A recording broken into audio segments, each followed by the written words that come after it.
Welcome to the latest episode of Open Access, Open Mic, the podcast with the APT Foundation.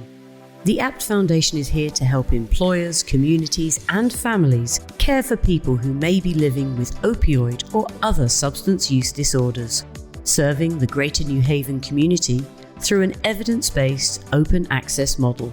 Get in touch with us to find out more at aptfoundation.org. Welcome along to the latest episode of Open Access, Open Mic with the APT Foundation. Now, on today's episode, we are joined by our very special guest, Phyllis Kaufman. Now, Phyllis has over 20 years of experience designing cross-sector strategies that connect institutions and communities. Now, transitioning from being a lawyer to working in public health, Phyllis has led and contributed to a large number of impactful projects, most recently as Director of Planning at the RISE Center. RISE Center is New York City Health and Hospital's innovative multidisciplinary clinical program for pregnant and postpartum women and their children impacted by substance use disorder. I'm really looking forward to finding out more about your work. So Phyllis, welcome to Open Access, Open Mic. Well, thank you, Claire, for that lovely introduction. And thank you, Lynn Madden and APT Foundation for inviting me to participate in this month's Open Access, Open Mic podcast. We are delighted to have you. Thank you. So to answer your question, Claire, in terms of my transition from an active law practice to working in public health, bit of a circuitous route. After advising several clients who are founders, I decided to try the role for myself.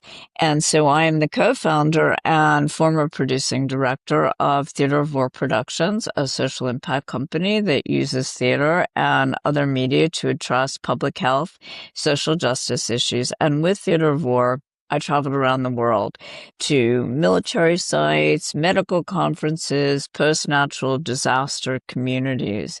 And these community-specific visits highlighted the importance of hearing in community members' voices what they viewed as barriers to seeking healthcare and what they viewed as healthcare being essential for them to go ahead and come into care.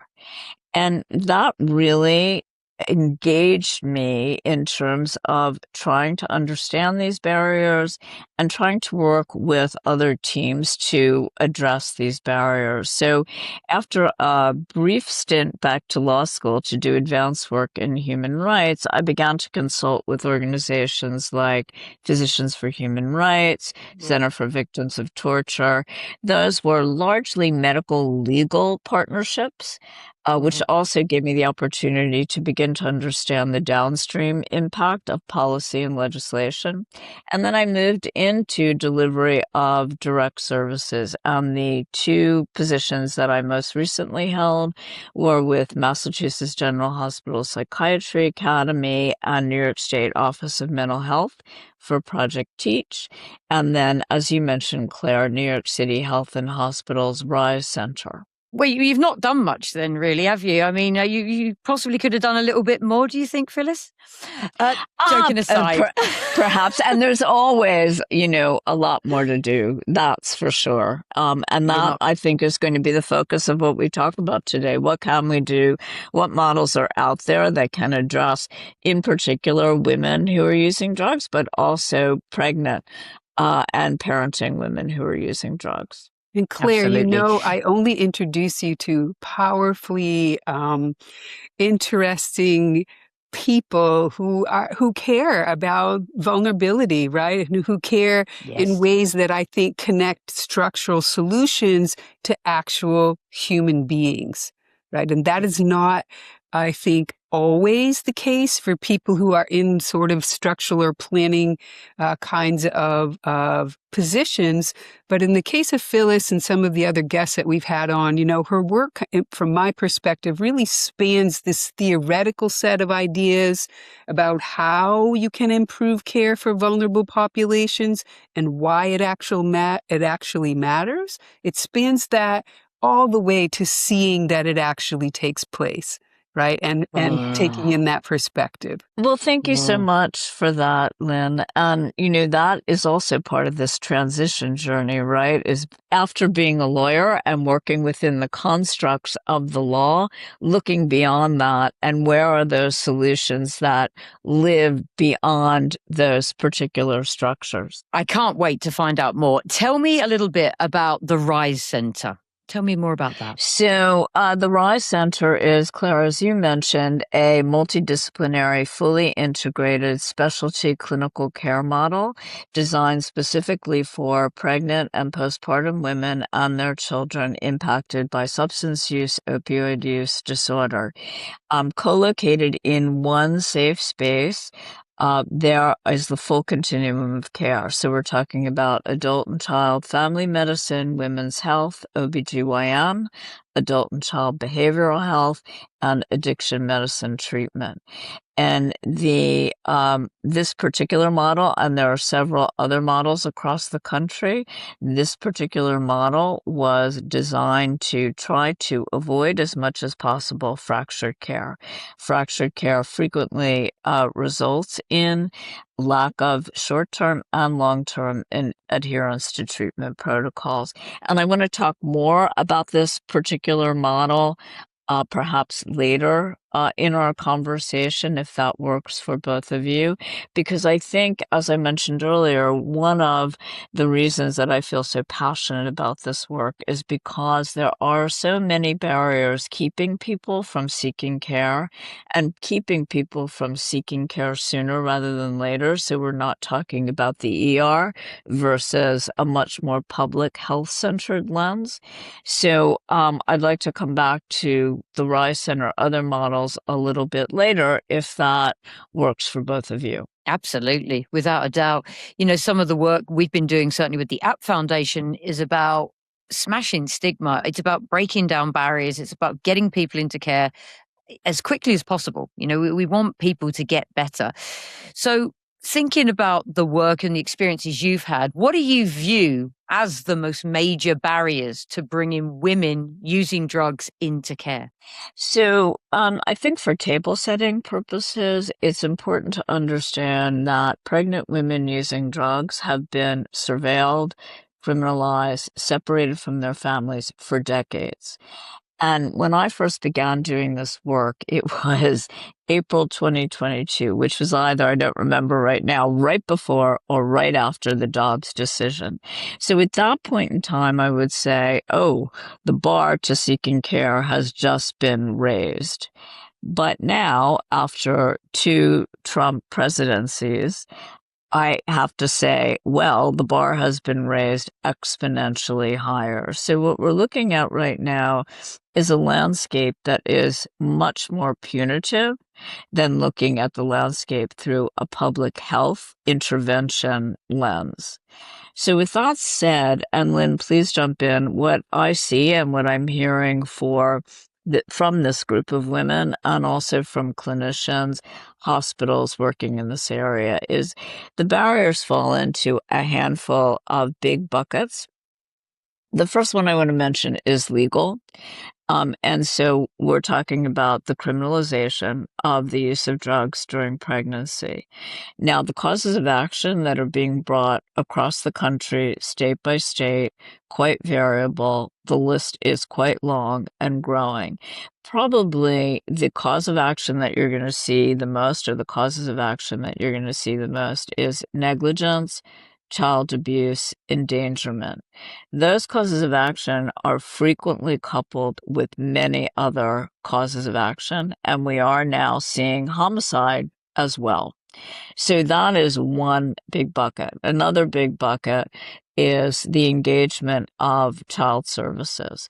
So the engagement of child services frequently results in separation of families, frequently results in entanglements in family court, where judges, prosecutors, defense attorneys are not necessarily very well informed or educated about the use of drugs during pregnancy, postpartum, including the gold standard buprenorphine and methadone.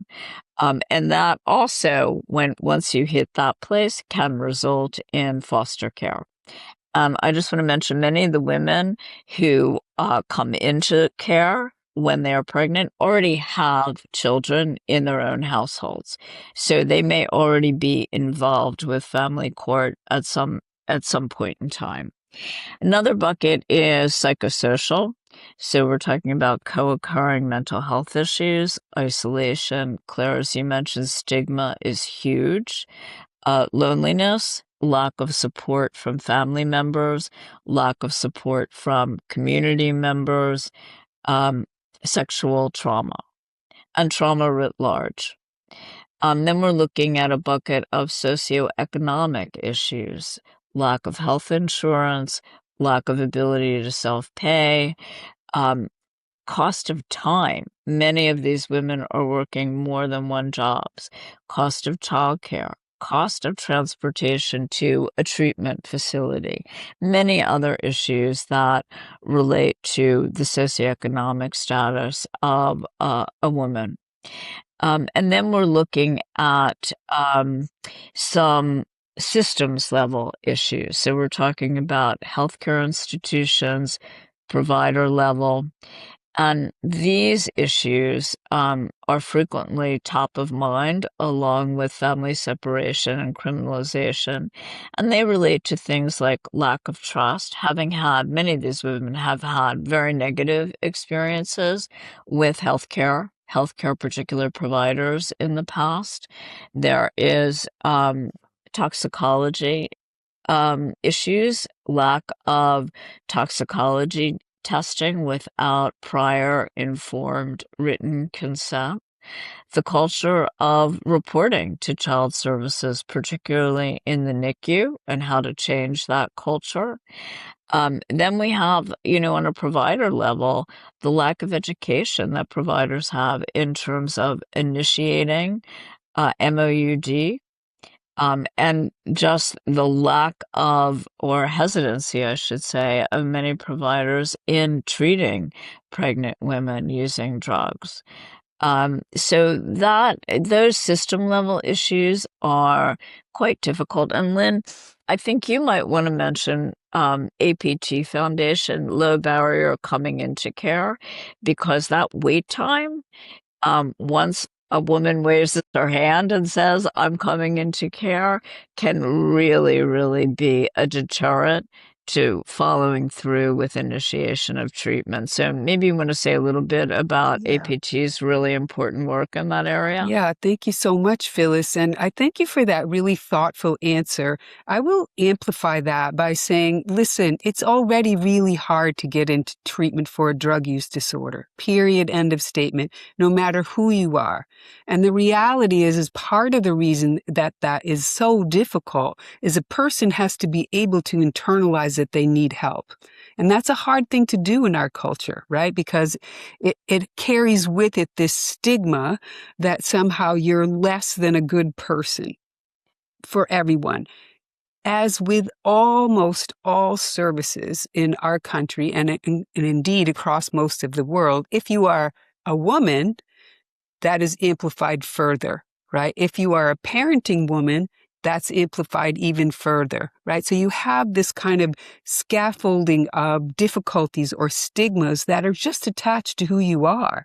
And the systems are, in fact, organized around that. So as Phyllis mentioned, a woman who is pregnant and perhaps is already a parent, has other children in her home, is going to be doubly judged for the fact that she's a mom and a female who needs help with a drug use problem, right? And our laws actually support that level of judgment in the guise of saying that it's better for your child or your unborn child if we do things on your behalf, including excluding you from the care of your own family. Right? There is not very much data to support that separating mom and child is helpful for either of them. And we don't do it with other chronic illnesses that, in fact, may also have behavioral components, such as, for example, tobacco use. right? So which is really hard on the body and hard on a child living in a home where tobacco is used, but yet that isn't a reason for separating parents and children. So in the case of drug use disorders, the crime of having an illness is at the heart of actually the stigma and the structural problems that people have accessing treatment. And I would just simply say that is completely exacerbated by being female and by being a person who is female, a person of color, a person who's parenting or about to become a parent, or all of the above. That kind of stigma gets very much amplified.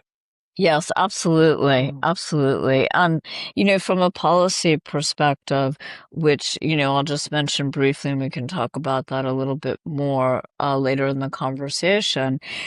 Current policy, I believe just on April 24th, I could be getting that date wrong, there were 2 letters issued by SAMHSA coming from the administration.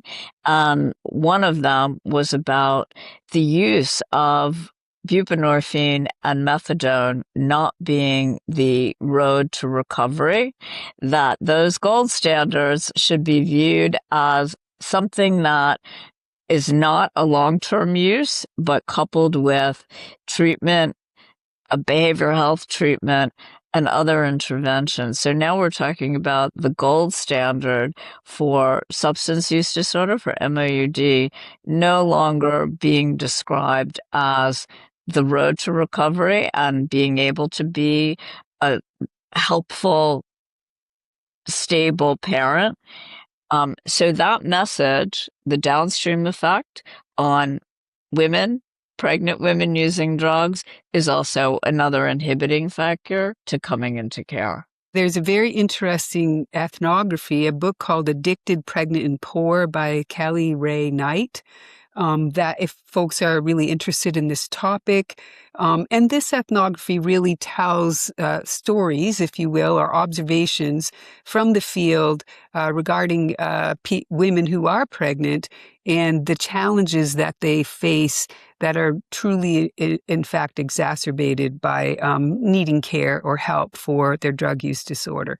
And as Phyllis just mentioned, the other real challenge that we have is that some of the well-researched, well-known science is being rolled back in the moment, right? So this idea that you're using a medicine for recovery being a negative thing is only attached really to drug use problems.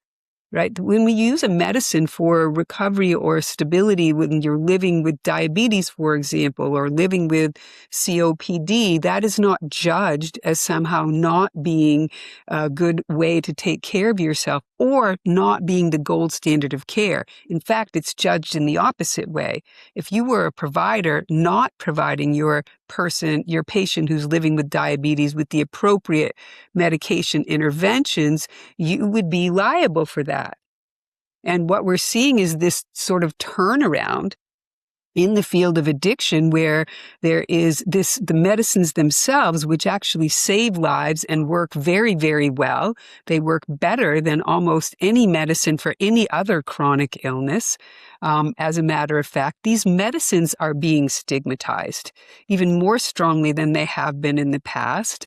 And healthcare providers are being encouraged at some level, or certainly not discouraged from saying, I don't take care of this kind of person.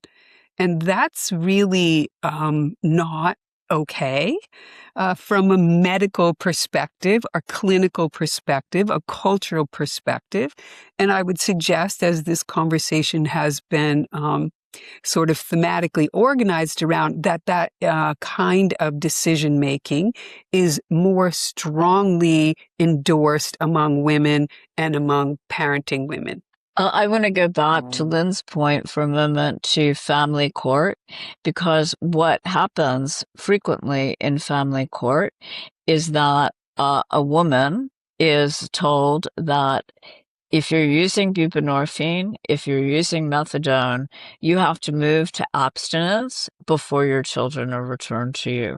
So again, the gold standard that allows someone to live a long and healthy life and be a really solid, good parent is no longer viewed in that way. Okay, thinking about your experience, Phyllis, how should we be moving forward as we try to bring more pregnant women and postpartum women impacted into care? So that's a tough question to answer. But what I will do is talk about the Rise Center model, which when I left that position was moving towards implementation, as well as other similar models across the country. And I spoke to probably 12 to 15 of them to get some sense of what other cities and states were doing to address this issue. So again, going to the RISE model, multidisciplinary, fully integrated specialty care model, specifically designed for pregnant, postpartum women and their children. And, I mentioned the co-location of the full continuum of care. And I think that word, co-location, is something very important to keep in mind because, again, the co-location of the full continuum of care for women and their children is structured to avoid fractured care and the lack of adherence to any kind of treatment protocol when fractured care is required. And all of those buckets that I mentioned before, psychosocial, socioeconomic, they all come into play if you can't go to one place, warm, friendly location, and get the full continuum of care that you need for mother and child. Not all of the other models across the country have been able to do that for a variety of structural reasons, but all of them unanimously said that that is key to bringing women to care and keeping them in care. The other aspect of the RISE model that I think is very important is the focus on the children living in these homes. And it's not just the newborn child or babies, but it's also taking a look at the older children living in these households because they are often frequently at most risk of developing SUD and OUD later in life. Now, in terms of looking at all of the models, the age range that children can stay in these programs is frequently limited by funding restrictions as well as institutional structures. And I should mention, funding is another barrier to coming into care because the amount of federal, state, and other support for programs like this right now is very limited. But in terms of that age range, some programs are limited to 2-year-olds, some to 5-year-olds, and some are really trying to extend the age of children in these programs. All of them across the country unanimously were, let's keep these kids in as long as we can. That also goes for the moms. Sometimes there are restrictions for how long women can stay in these programs. Certainly, all of the programs, I think, yeah, I can say that all of the programs are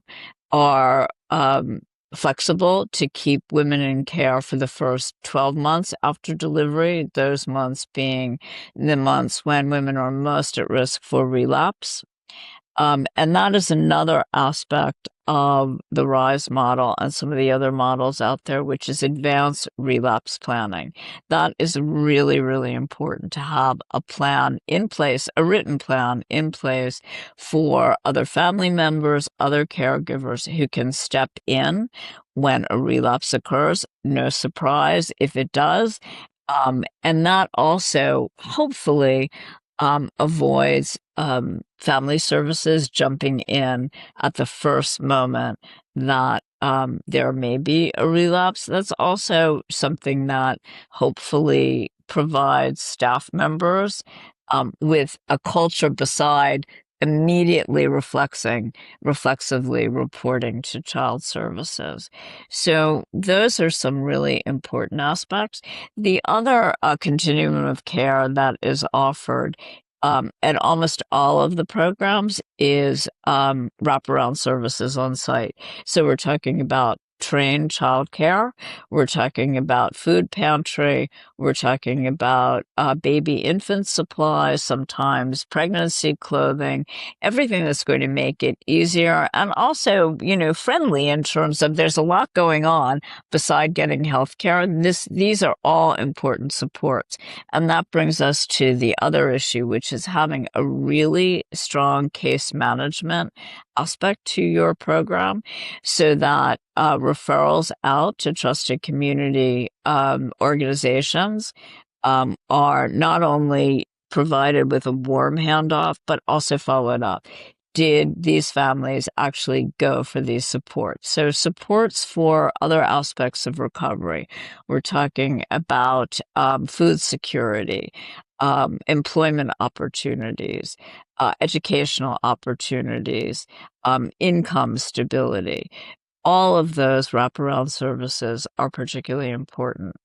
And then I want to talk a little bit about community and involving the community in these programs. So the Rise Center, and with the exception of a few of the programs that I spoke with, are all outpatient for MOUD. So in some cases, residential treatment is going to be appropriate. So referrals out to trusted residential facilities, very important. And to the extent that there are residential facilities that will take women and their children up to usually preschool or kindergarten in some cases, very important. And then to get those referrals back from the residential treatment facility when women complete their stint in residential treatment.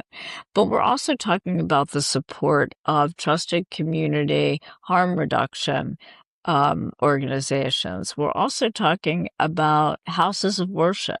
Frequently, houses of worship are the first stop for women in their communities to discuss what their options are, to, discuss. And I should mention in terms of psychosocial barriers to coming into care, frequently there are religious and other cultural concerns that women are addressing in terms of coming into care. So houses of worship, very important. I mean, I was quite lucky. I worked with a very activist chaplain when I was with the Rise Center, who would really go out to her house of worship and others, talking about destigmatization of women using drugs generally, and certainly pregnant women using drugs. So I think that's very, very important. Working with the community at the outset of implementing one of these programs, you got to get the community on board. And that brings me to another point, which is not all of the programs did this, but all of them recommended that this be done, is that internally you form some nature of advisory group, advisory board, which includes the voices of the women who have been and are currently in the program, as well as other community members. So again, bringing in the harm reduction community members, and also just neighbors surrounding you. There could be schools close by or other community members who you really want to be supportive. So again, and this goes back to my sort of journey into public health from law, which is hearing community members in their own voices express what's keeping me from coming into care and what is the care that I really need. Not what you think I need, but what I really need. Yeah, I couldn't agree with you more there, Phyllis. I mean, I think, I think that at some level, we have to make this simple for people to digest this idea. And the idea is, for me, as straightforward as this. If you have a drug use disorder, then by definition, you have a chronic illness, and you need all of the support that goes into managing and living with any kind of chronic illness. And the first and most important piece of all of that is access. You have to have access to evidence-based care, and someone has to ask you and listen to you, tell them what it is that you actually need, and then work with you to provide within the constructs of what is actually evidence-based to provide that. Right? So if you need a medication, you need a medication, and you need it today, not a month from now or 3 weeks from now. And if you need a place to live, you need to find a way to do that in real time. If your child needs diapers, you need them now, right? So a way of thinking about how we understand what the needs of a person might be as important to the constellation of interventions or assistance that might actually help them be on a path to recovery and maintain in that space.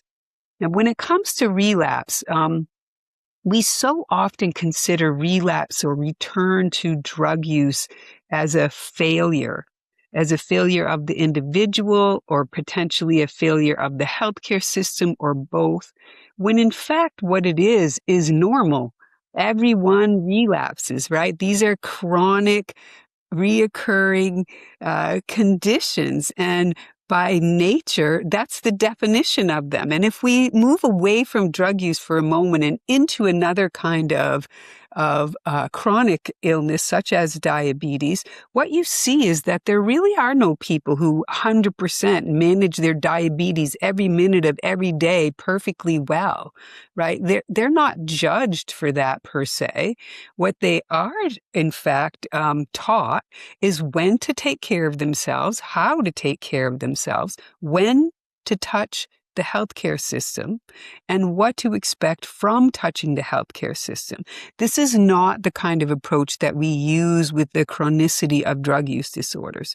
We, in fact, kind of dismiss people who return to use and put them at the end of the line, right? Because they're not worthy in the moment, or they're not motivated, whatever that actually means. When in fact, what we should be doing is encouraging them, look, that you know what the best indicator of doing well in the future is? It's having done well in the past. So you did it, you made it, you did it for a month, or you did it for a year. You can do that again. Yeah, tell me as soon as you can. Come into the organization as soon as you can. Reach out to us, call us, use our app, whatever it may be, as soon as you feel like you're in difficulty, because that's true support. And that's how you really center a person in their own lives, right? Is putting them in the middle and giving them the tools and the language to advocate for themselves and to be heard and responded to in real time. Again, I couldn't emphasize more that is more difficult as a skill set for women in our culture than in general than it is for men. And I think that has to be considered when we're talking about women's healthcare planning. Absolutely. Yeah. I want to emphasize what you just said, Lynn, which is to talk a little bit about harm reduction, because I think these programs also have to be able to meet women where they are when they raise their hands and say, I want to come into care. Some of them may not be ready to initiate MOUD. They may need to look at harm reduction initially. And so I think, in terms of wherever a woman is, when she raises her hand, you need to hear what she's prepared to do and then work very carefully and patiently to move that person on a path to recovery. And harm reduction does not mean that you're not on a path to recovery. And again, I'm going to go back to, there was a second April 24th, 2026 letter from SAMHSA and the administration, which basically said there will no longer be federal funding for harm reduction, no harm reduction supplies. We're talking about Narcan, right? We're talking about safe needle exchanges. They've been around, safe needle exchange, for how many decades? So just that message alone is going to be a huge barrier for women to come into care, and also for the institutions providing that care, right? Because no one wants their federal funding cut off. No one wants their state funding cut off. So now what do you do with someone who says, I'm ready to come in, but I'm not ready to start MOUD? I want to wait until after delivery. I want to wait until after the first 3 months.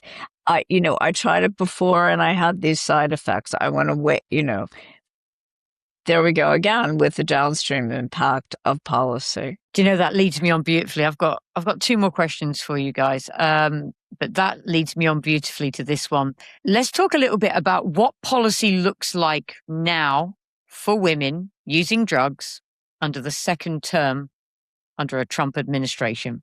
Well, I just mentioned 2 very particular examples of what that means. Lynn, please correct me if I'm quoting you, inaccurately, but I want to talk about the 2 words that you frequently use, which is don't die.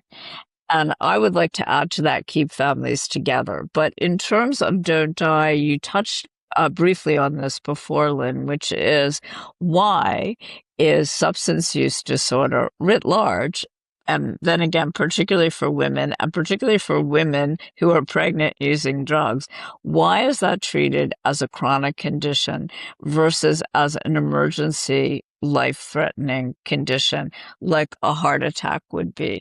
What are we talking about in terms of time to first dose? Why, from a legislative policy perspective and a cultural perspective, have we not been able at this point in time, particularly given the overdose deaths that we've seen over time in this country, and the threat of these new substances that are on the street, why have we not been able to get to that place? And frankly, based on 2 terms of the Trump administration, I don't see that movement happening at the moment. But Lynn, I'll turn that over to you in terms of, don't die. Yeah, I think that, I thank you, first of all, for bringing that up. That needs to be first and foremost in our minds. We have had decades of overdose deaths. In the last 10 years, more than 100,000 people a year have died from drug overdoses in the United States. 100,000 people a year, twice as many as the number of people who die in motor vehicle accidents. Yet, we continue to restrict access to the interventions that would really prevent that death, even if they didn't do all of the other things. First and foremost, don't die. Then we can talk a bit about getting your life on track. Let's get you on a stable dose of medicine, which is the only known interrupter for opioid use disorder that has a high efficacy rate. And it's not particularly expensive compared to some of the other interventions, right? So from a public health point of view, your point is really well taken, Phyllis. People identified with opioid use disorder should be prescribed a medication. Whether they stay on it or not is a different issue altogether, but that should be the first response of the healthcare system, is to consider this medication. It should be doubly the first response for a woman who is expecting a child, right? Because untreated opioid use disorder in pregnancy leads to all kinds of negative outcomes, including death of the infant, at prepartum or at birth, including low birth weight babies, etc. So there are all kinds of reasons to consider very safe alternative of offering this medication in real time to people who have that constellation of need. And you asked the question, why don't we do this? And I do think that that is the big question, right? We've never done it well. But right now in our political landscape, we are certainly more conservative when it comes to women's healthcare than we have been in decades. So that's what's been happening over the last 18 months or so, is that there's been an erosion of healthcare access for women, reproductive health, but also other kinds of healthcare. When you focus on, for example, controlling bodies of women by denying them access to healthcare that they actually need, that's a form of what we would call biopower. Right? That's a form of power of the state over a person's body that is in fact negative in this particular case, right? And that is, I think, growing in the United States, or has been growing in the United States over this past 18 months or so, as I've said, and it does not bode well for women's health, and then by extension for the health of young children in particular. Do you know what? I've got one more question, and it's for both of you. We're going to finish up with this one. And I'd like you both to answer it if possible. Just thinking about particularly that topic and the impact that it's having right now on families right now. What keeps you motivated to work in such a challenging field, both of you? I mean, it's hard, right? It's hard. You're seeing on the front lines the outcomes and the consequences of some really big decisions being made by people very far removed from, some would say, real life. What keeps you guys motivated?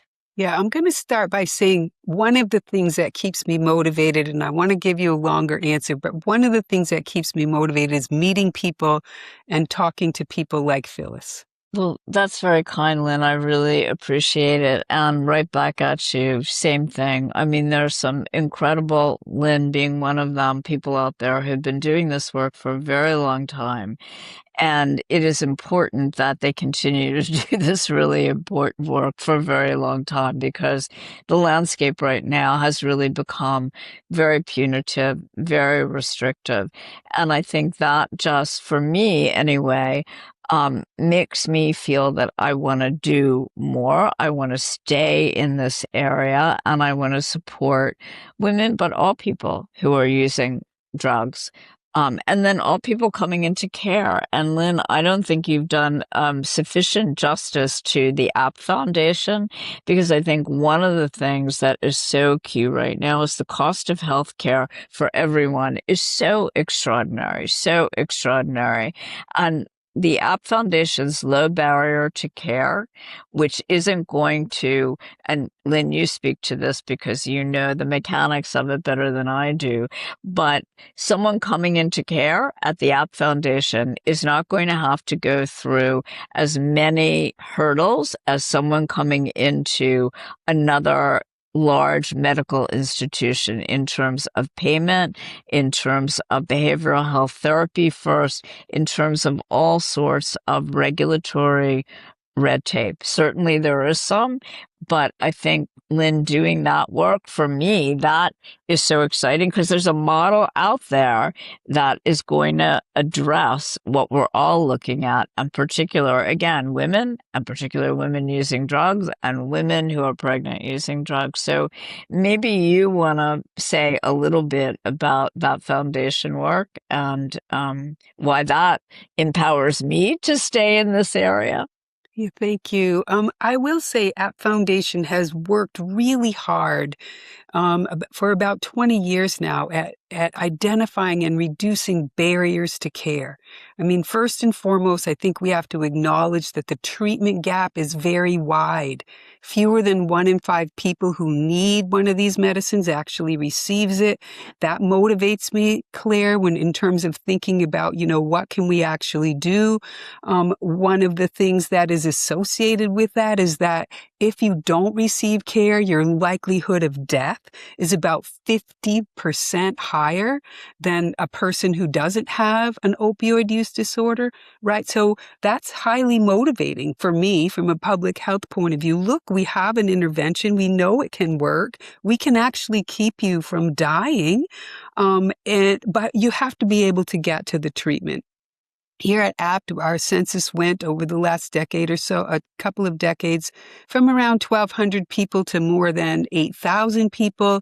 And we did all of that with walk-in access. You really can walk in 6 days a week. We will evaluate you. We have residential treatment. We have outpatient treatment. We have primary care, all of the things that Phyllis was talking about in terms of as much as we can gather under one roof. And we've made, or several roofs, if you will, but all interrelated. And we've made the access to those services simple. Just show up. Right. And that for me is the basic bottom line. And we know how to do this in our medical system in the U.S. You can show up at an emergency department. They will let you in. You might wait a couple of hours, but you're not going to wait 3 weeks. They're going to let you in. They're going to have a look at you. We took that set of ideas and said, okay, how can we apply this to the environment that we're in? And then secondly, we began to really develop the idea amongst our staff, which is so critical, and hopefully amongst the community as well. This kind of care is really urgent.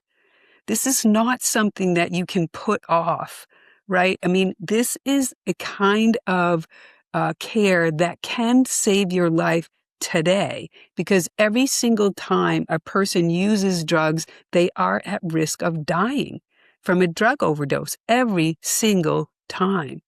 And so to the extent that you can interrupt their drug use, then you interrupt that potential for a person actually dying. And I'm not sure that all medicine isn't organized in that way, right? And just really trying to conceive of addiction medicine or the treatment of people who have drug use problems in the same way that potentially we conceive of other kinds of chronicity is, for me, very motivating, empowering. But it truly is meeting people like Phyllis, who are committed to what we're trying to do, and committed to moving forward in a field that is structurally impeded in various ebbs and flows, right? The politics change. And that almost always brings with it political change regarding people who use drugs to excess. And that is a symptom of stigma to a very, very large degree. It could not be illustrated more strongly. But I also see in the face of that, progress is made. And when you make progress, these are real people. So when I talk about, moving from 1,200 people that we care for in any given year to 8,000 people, these are real people. They live in the community that I live in, right? They live in your community, and you really can do things that make a difference. And I find that to be a challenge that keeps me moving. Guys, I can't thank you enough. I can't think of a better way to end today's podcast. On Open Access, Open Mic with the APT Foundation, Phyllis Kaufman and Lynn Madden. Thank you so much. I'm going to put as much as I can, the information that we've been talking about on the show today, in the show notes with some links out as best I possibly can. All I can say is let's keep up the good fight and keep doing the right thing for as many people as possible. Thank you, Phyllis. Lynn, so much. Thank you, Claire. As always, Claire, you're a rock star. Thank you for taking the time to listen to this episode of Open Access, Open Mic with the APT Foundation. If you have enjoyed this episode, search Open Access, Open Mic wherever you get your podcasts from. A special mention to Hancock Pharmacy, who have been serving the Connecticut public since 1959. The APT Foundation values their help in serving our New Haven area clients. Their Long Wharf location provides medications for treatment of substance use disorders by prescription from our primary care doctors, who are also trained in addiction medicine. Visit HancockLongWharf.com.